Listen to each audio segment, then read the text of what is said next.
年頭2個月已經有超過10位名人離世，而當中最為香港人熟悉嘅，相信就係台灣藝人徐熙媛，即係大 S。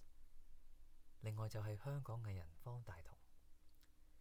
兩位藝人都喺演藝界有一定成就，有一定嘅知名度，同埋有一定數量嘅粉絲。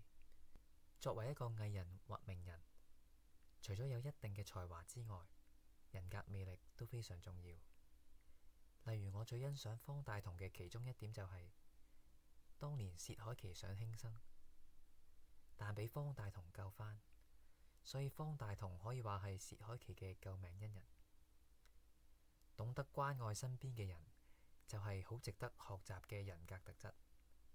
唔知你最欣賞以上兩位藝人邊啲人格特質呢？歡迎留言話我知。關注我，學兵法，爆人爆數。